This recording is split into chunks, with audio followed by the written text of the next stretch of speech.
नमस्कार, मी शीतल राजे शिर्के. लोकवृत्तमध्ये तुम्हा सर्वांचे स्वागत. पाहूयाच्या ठळक घडामोडी. जिल्हा बँकेवर आयकर विभागाचा छापा. सांगलीच्या कृषी बाजार समितीचे सगळे व्यवहार आजपासून कॅशलेस मधून सुरू. स्वानंद व सरहद परिवार पुणे यांचा पुणे ते गोवा सायकल रॅलीचा कार्यक्रम संपन्न. माजी नगरसेवक महेश जगताप विरोधात मारहाण शिवीगाळीच्या 2 तक्रारी. जिल्हा बँकेची सेवा लवकरच सुरू. आमदार श्रीमंत छत्रपती शिवेंद्रसिंह राजे भोसले. महसूल विभागाच्या पथकाची वाटर स्टेशन फलटण मार्गावर कारवाई. 21 ब्रास वाळू जप्त, 5 वाहने ताब्यात. शेतकऱ्यांशी असभ्य बोलणाऱ्या अजित पवार यांचा कृषी राज्यमंत्री सदाभाऊ खोत यांनी घेतला समाचार. बातमीपत्र सविस्तर. आयकर विभाग आणि पोलिसांनी देशभरात ठिकठिकाणी छापे टाकून कोट्यवधीचे मूल्य असलेल्या नव्या आणि जुना नोटा जप्त करण्याचे सत्र सुरू ठेवले असून सातारा जिल्हा बँकेवर आयकर विभागाने छापा टाकला आहे. दुपारी 12:30च्या दरम्यान जिल्हा मध्यवर्ती बँकेच्या संचालक मंडळाची तातडीची बैठक झाल्यानंतर आयकर उपसंचालक स्वामी PS व आयकर उपायुक्त RS पावशे यांच्यासह 9 लेखापाल अधिकाऱ्यांचे पथक जिल्हा बँकेत दाखल झाले. त्यांनी जिल्हा बँकेच्या व्यवस्थापनाकडून माहिती घेऊन तपासणीला सुरुवात केली. यामध्ये मोदी सरकारने 8 नोव्हेंबर रोजी नोटा स्वीकारण्याचा निर्णय जाहीर केला होता.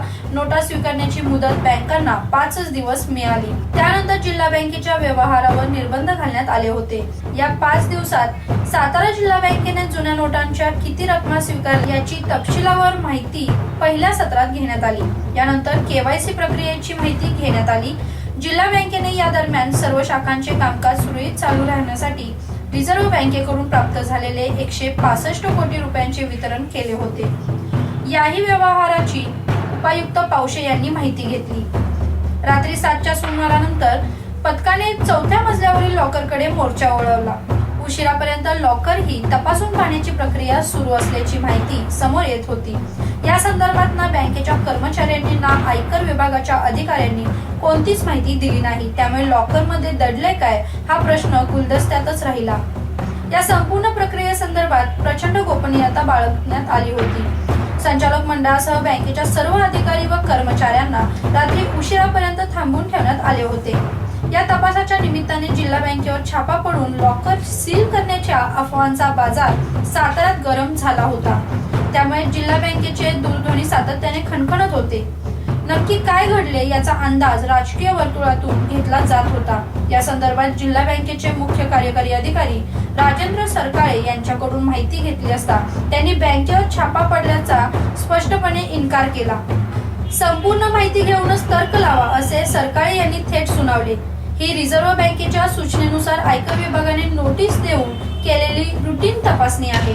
बँकेचे सर्व व्यवहार नियमानुसारच आहेत. KYC प्रक्रिया 98% पूर्ण झाली असून सर्व कर्ज वितरण आर्थिक चौकटीतीलच आहे. त्यामुळे खातेदारांनी घाबरून जाण्याची गरज नाही असे त्यांनी स्पष्ट केले.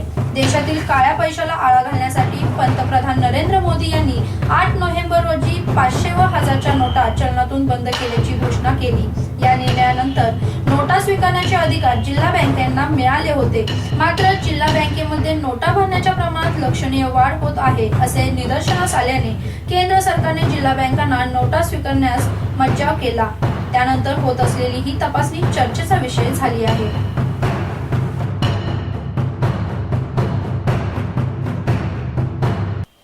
सांगलीच्या कृषी बाजार समितीचे सगळे व्यवहार आजपासून कॅशलेस मधून सुरू होणार आहेत.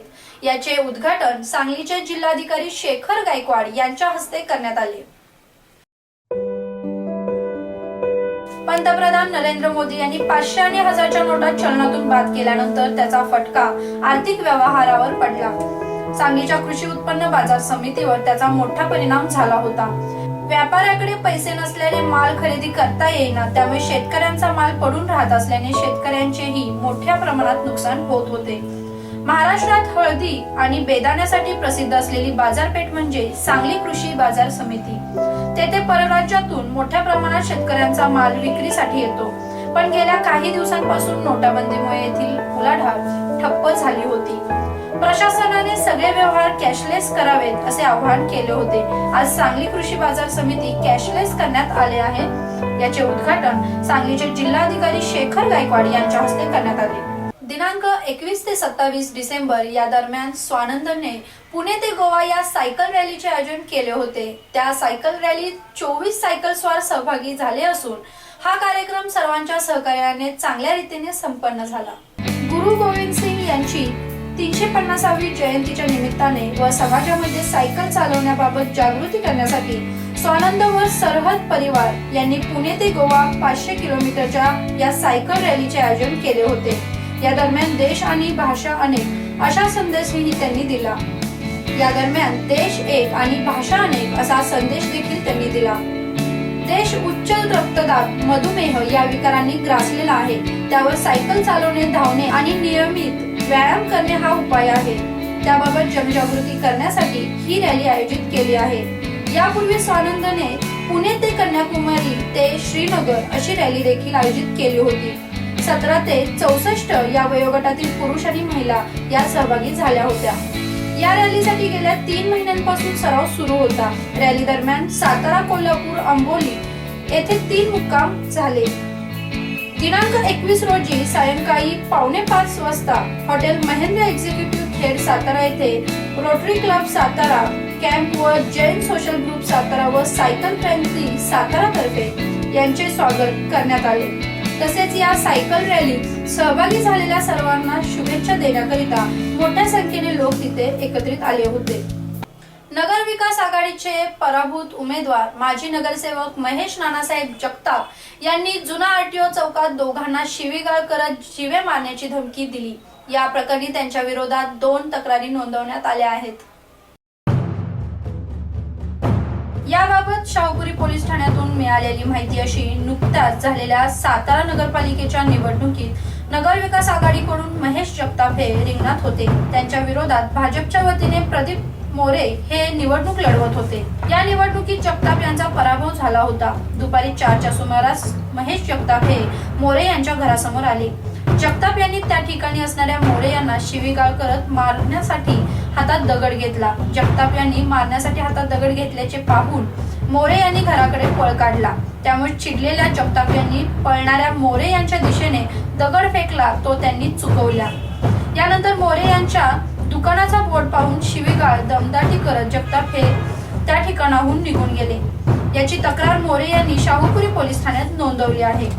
यानंतर जगताप यांनी जुना आरटीओ चौकालगत असणाऱ्या गणेश कॉलनीत राहणाऱ्या दिलीप यदुराज चव्हाण यांना फोन केला। फोन उचलल्यानंतर जगताप यांनी चव्हाण यांना कुठे आहे असे विचारले।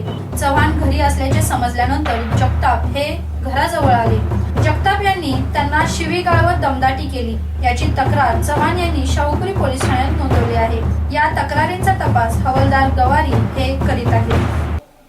जिल्हा बँकेवरील निर्बंध शिथिल केले आहेत, त्यामुळे पुरेसा चलन पुरवठा होऊन सर्व व्यवहार सुरळीत होतील। तसेच मोठ्या रकमेचे व्यवहार शक्यतो डीडी, आरटीजीएस, एनईएफटी स्वरूपात केले जावेत अशी माहिती व आवाहन जिल्हा बँकेचे अध्यक्ष आमदार श्रीमंत छत्रपती शिवेंद्रसिंह राजे भोसले यांनी केले आहेत। नोटाबंदी केल्यानंतर जिल्हा बँकांनी नागरिकांना योग्य प्रकारे मदत केली, मात्र त्यानंतर जिल्हा बँकांवर जुन्या नोटा स्वीकारण्यास व इतर निर्बंध घातले।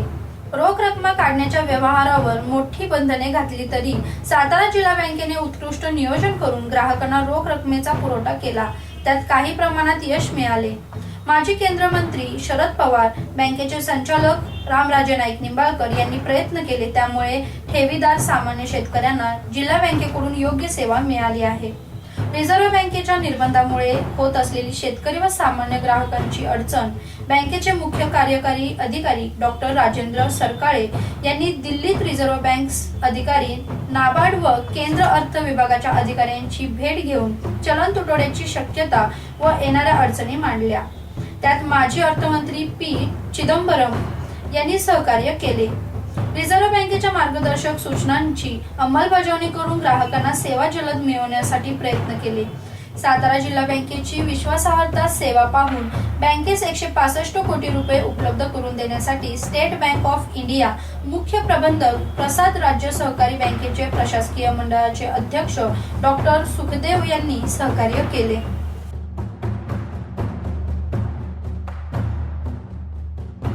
वाटार स्टेशन फलटण मार्गावर वाळूची चोरटी वाहतूक करणारे 5 टिपर फलटण महसूल विभागाच्या गौण खनिज पथकाने ताब्यात घेतले। या कारवाईत सुमारे 6 लाख रुपये किमतीची एकूण 21 ब्रास वाळू जप्त करण्यात आली आहे। फलटणचे उपविभागीय अधिकारी संतोष जाधव, तहसीलदार विजय पाटील, मंडल अधिकारी विनोद सावंत, तलाठी सचिन क्षीरसागर, कापशीचे तलाठी नागर, तरडगाव वाठार निंबाळकर मंडल अधिकारी यांच्या पथकाने ही कारवाई केली। सनराज रामदास साबळे, अतुल पांडुरंग केंजळे, विष्णू भोसले व राहुल कापसे अशी कारवाई करण्यात आलेल्या चालकांची नावे असून संबंधितांकडून दंड वसुली करण्यात आली आहे। शेतकऱ्यांशी असभ्य बोलणाऱ्या अजित पवार यांच्या कृषी राज्यमंत्री सदाभाऊ खोत यांनी समाचार घेतला। राष्ट्रवादी पक्ष हे असं कॉलेज आहे की त्यामध्ये शिकणारा विद्यार्थी त्याच पद्धतीने बोलतो असा टोलाही त्यांनी दिला। ते सांगलीत बोलत होते, राष्ट्रवादी पक्षात येणाऱ्या विद्यार्थ्यांवर संस्कार त्याच पद्धतीने होतात, त्यामुळे राष्ट्रवादीचे नेते काय बोलतात त्याकडे लक्ष देण्याची फारशी गरज नाही अशी टिप्पणी सुद्धा सदाभाऊ खोत यांनी केली। हे होते आजचे लोकवृत्त। उद्या पुन्हा भेटूया पुढील बातमीपत्रामध्ये। तोपर्यंत नमस्कार।